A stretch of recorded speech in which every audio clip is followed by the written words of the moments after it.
Thank you for inviting me to be here today and to give this presentation. Today I would like to talk about the investment case for CAVs, that's connected and autonomous vehicles, and mobility, and particularly with respect to cyber resilience. My name is Peter Davies. I'm the Director of Security Concepts at Thales.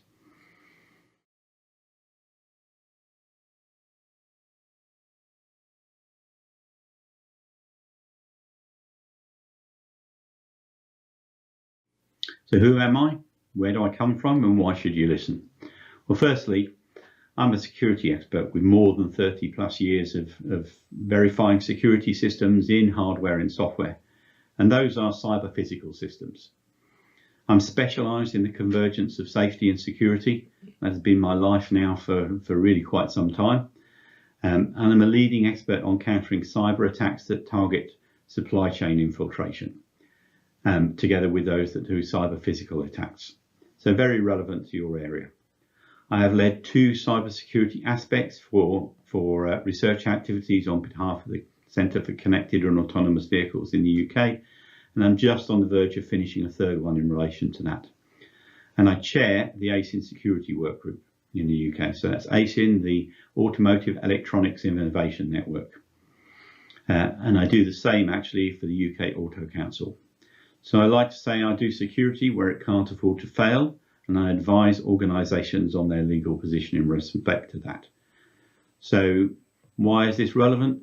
Well, if we look at the CAV activities that I've been involved in, for instance, a large part of that has been firstly to show that the systems themselves can be broken and to show why cybersecurity is a major problem in relation to those areas. But that's the downside, that's the negative side of what I've been doing. Far more important than that has been actually trying to show how you would be able to put things together so that you can actually make an economically viable case. And that has largely looked at how do I control the harm, how am I going to be able to control deployments, where it will be appropriate to deploy things and where it would be exceedingly risky to do so. So those are the areas, and that's why I hope you will listen. And I put at the bottom here just a brief summary of what Thales does. Suffice to say, for almost everything that Thales does worldwide, security is a fundamental part of achieving what our customers want. Businesses, government, technology organisations, and it's a broad range of challenges. But security is fundamental to the way that we achieve safety in digital systems. And that, I think, is one thing I'd like you to take. So what would I like us to consider today? I'd like us to consider firstly, what does a legally sustainable, that is to say, something that you could take to court, through life cyber argument look like in the context of a safety case? And what are the tools that we need in making that argument? Secondly, I'd like to consider how might the quality of your approach to cyber affect your access to capital, your ability to raise money and do what you need to do? And thirdly, how do we know that we've done enough? And if we know that, then what effect will that have on access to funding for the things that we need to improve cyber resilience? And I'd like to do those considerations in relation to this, my first assertion. So my first assertion is that in the face of a cyber attack, your vehicle and the system that it's part of will fail. So I'm not saying that for every attack, every cyber attack, this will be the case. But if you look over the lifetime of a vehicle and you look over the lifetime of the systems that these are part of, it is certain that they will fail. So what you are looking at here is what will that mean? And it is not viable to produce a system or a definition that shows how you will avoid these failures altogether. So it will be really important that we are able, when we actually are considering these points, to discuss what will that failure look like. So I'd like to progress now to discussing what is the problem. And over here I've done a couple of diagrams.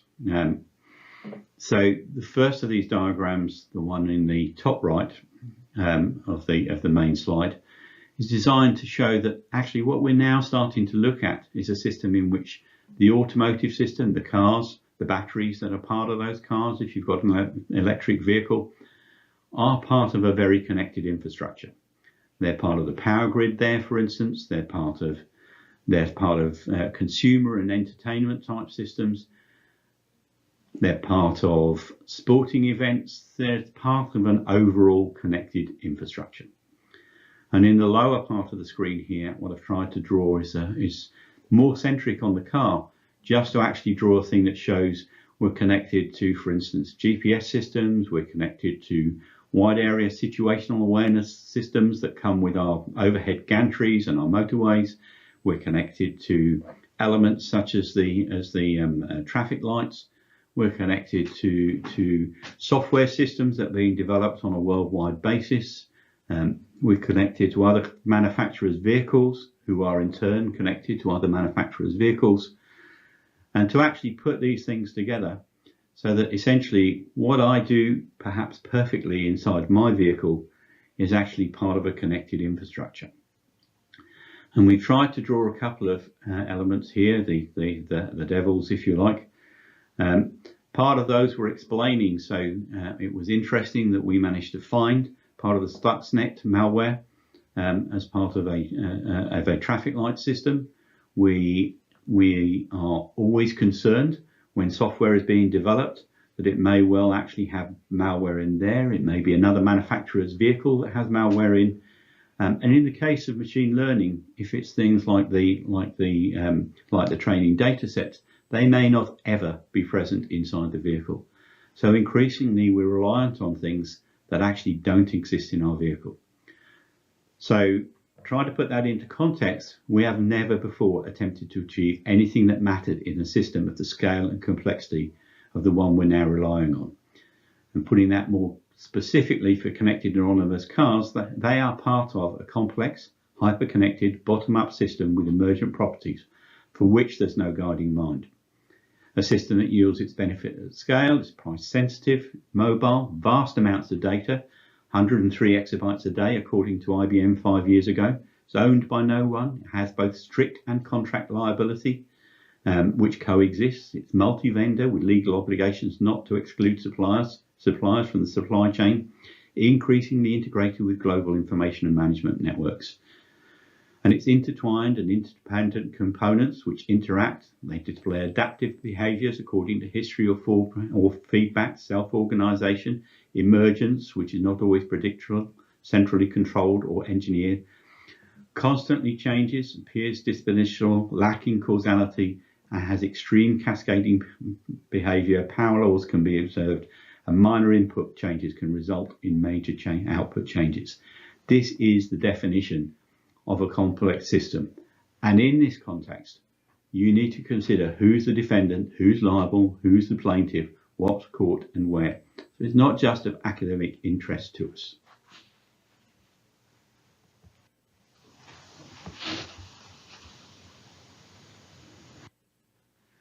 So what do we mean by cyber security, cyber resilience? And in fact, I use cyber resilience.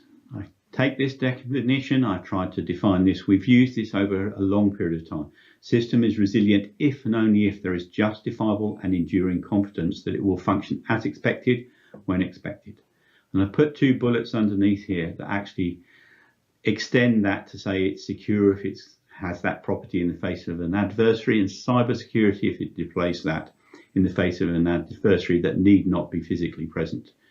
And the pictures I've tried to put across the middle here are actually to demonstrate some common failings that we get in relation to this. So some common confusions. The first is a gate. It's a perfect gate. It's beautiful. It's nicely painted, works very well. What you'll notice around it is that there is no fence.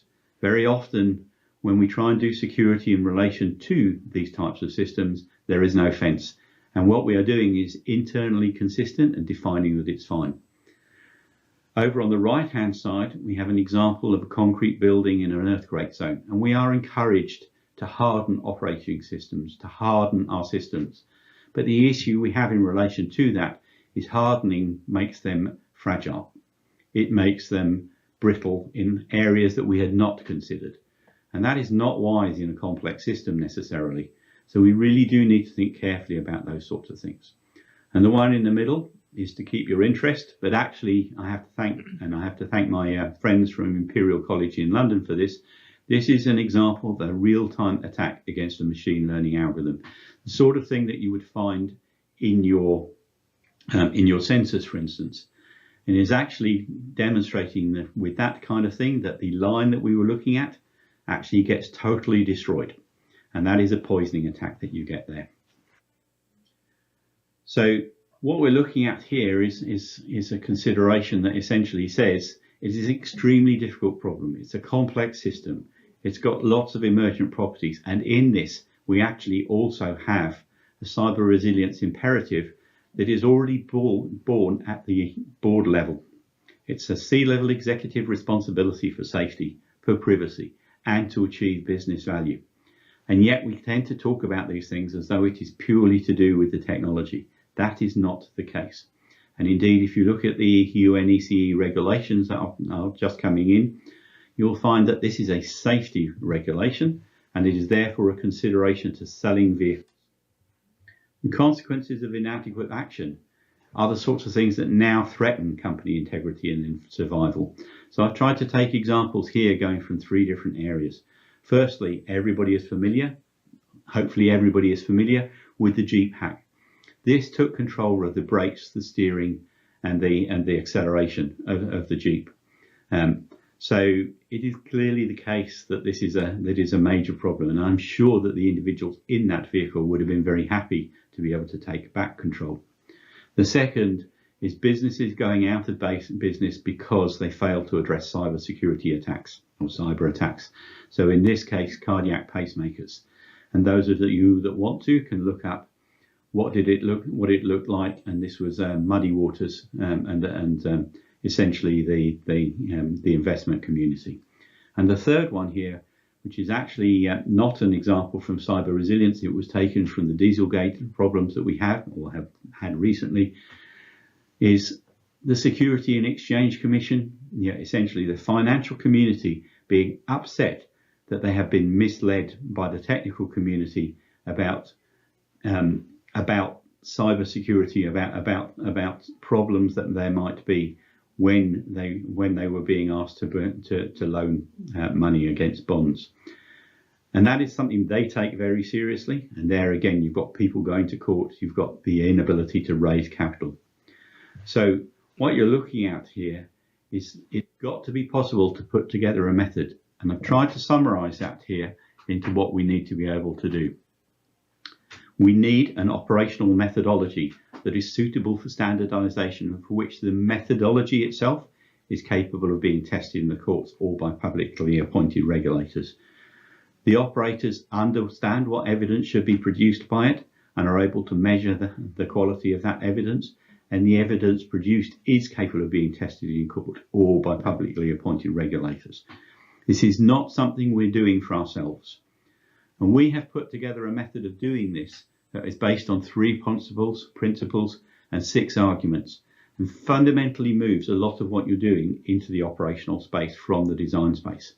Our observation is that if you do not do this, then you're in a situation where you are not able to react. You're not able to react to attacks, but you're actually not able to react to emergent properties of your systems at the rate that they may occur. And that is a major problem in being able to justify, to being able to adequately define the investments that you've made and the value that you should be able to get out of those. And if that's a problem, then I'd like to invite you to consider here some of the things. So what we have done in going through these things and analysing them, we have identified with a playbook of over 2,000, 6 types of cyber attacks that can't be removed. So when you ask, are these real risks? The contradictions that arise in the data stream, the cycles, the denial of services, the non-determinism, arbitration between complex algorithms, the transition between the analog and digital. Think about this, for instance. On a braking system, my digital system says that I am braking, but in fact, we are not. Nobody cares that the digital system believes that it is braking if in fact we are not. The interaction between technologies, and I showed you that diagram, that GIF of the machine learning. and the attack detection and attack management, the triggering of control functions to shut down your functional system. What we did in order to demonstrate that this was a real risk, we took a simple board here, which is doing cruise control and braking. You'll see a wheel, you'll see the sorts of things that you might typically find with a more than representative automotive system in relation to that. And we took an MSc student with no experience of technology. She was a marine biologist, and in 6 weeks we demonstrated that not only could she successfully destroy braking systems on vehicles, but also that we could create what we needed for 11-year-olds to be able to do this. So if you're asking yourself, is this a real problem? Then it is a real problem with that kind of exposure. And we would ask you to look at that. And if you think this isn't a complex system, again, look at what we're talking about here. So in the UK, looking at product recalls, and looking at the recalls that went in relation to that, 323 recalls between 2016 and 2020, related to complex systems. And of those, 111 were in 2019, which accounts for 23%. If you look at the US, there were 85 recalls related to complex substances, but most particularly, that was a 40% increase in 2019 since 2019, since 2017. So you're looking at here a fundamental increase in which, even in the stuff we know, what is causing us to do recalls at the moment, you are already looking at a situation. And as a cyber attacker, all I have to do is stimulate those complex systems to give you bad outcomes. That is my objective in relation to this. So when I say we need to move to that methodology with the 3 principles and the 6 arguments in relation to that, I'm suggesting that if you don't do so, you're on an exponential line that will get worse and worse as the years go by. So what does this mean? What should we be doing? Well, firstly, we need to do things like measuring and certifying expertise in the supply chain, particularly in the areas of tactics, technique and procedures and tools. And any supplier lacking this expertise will produce cyber-safe systems or components only by accident. And this must include machine learning systems and data-driven systems. It's interesting how I often get told there is no machine learning in my vehicle, and yet when we identified 23 sensors on a braking system, all of which include machine learning, there was no understanding of the types of techniques that an attacker might then be using. Secondly, is to question the security and safety objectives of all elements of our design and implementation that make us more dynamic. The strategy for type approval that freezes our implementations is a source of attack now by our attackers. We need to be extremely careful to use this and to try and make sure that what we're doing is understanding this. Doesn't mean that we can ignore these things, but it needs that we actually need to start to build methods that are not dependent on these periodic having a look at it. And standardization, which has always been an objective, is actually encouraging systemic failure. So from an economic point of view, getting to a point of view where we're actually getting to systemic failures because of our standardization, these are the reasons why I suggest the methods that we're looking at are actually very dangerous. And the methods we use are the ones that we need to concentrate on. Thirdly, by recognise that complexity being introduced by digital and particularly cryptographic countermeasures, things like trust models and particularly their compromise or suggested compromise, as increasing the failure mode analysis beyond the level of complexity that can be foreseeably be addressed using conventional analysis techniques. So just consider not using them. You're not able to do them. So stop actually trying to do something that you can't do. And recognising where static techniques are being deployed that are unlikely to withstand attack over the required time frame. Things like signatures that are not quantum resistant, things like complex implementations of hardware and software. You must be careful about these.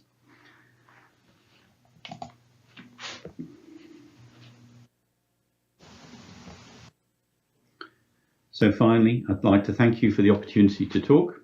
And thank you for being able to attend this conference, at least virtually. Thank you very much.